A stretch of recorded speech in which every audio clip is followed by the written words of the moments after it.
Lately, a lot of talk is focused on McCook Lake in North Sioux City, South Dakota, and the lifting of the no-wake restriction on the lake. That's right. Some community members are actually concerned the lake is still unsafe after the 2024 flood, but lake officials say it's good to go. KTIV's Jacqueline Aragon with more tonight on how the decision was made and the message that comes along with it. Since the flood of 2024 swept dirt and debris into McCook Lake, a no-wake restriction has been in place.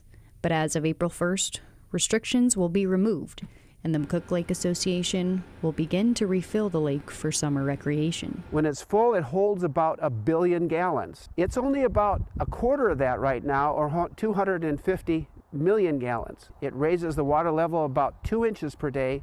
It'll take us about 40 days to be able to get up to our target level. And while there is concern from community members, including a petition to keep the restriction until all debris is removed from the lake bed, Dirk Laurie, president of the McCook Lake Association, says they've analyzed the water and it's good enough for swimming and the fish is good enough for eating. And a cleaning crew has done everything needed to make sure that the lake is ready for recreation. There's like a riding lawnmower on the south side. There's part of a dock sticking up.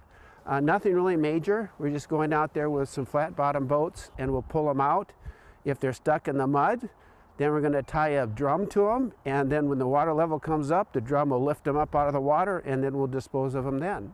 The restriction was in place to prevent any conflict between the contractors and the public.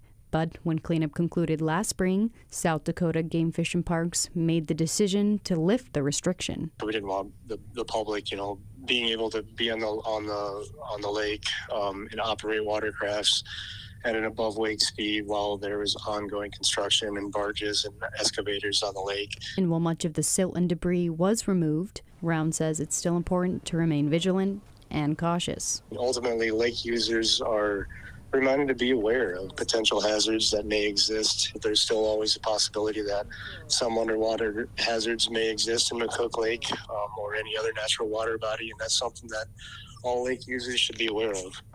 SD Game Fish and Parks says that they will be in touch with the McCook Lake Association following the uplift. Lake users will just have to wait till the water is at recreational level. Reporting from McCook Lake, I'm Jacqueline Aragon, KTIV News 4. And more than 350 community members have signed the petition to keep the lake closed until all debris is cleaned up from the bottom of the lake.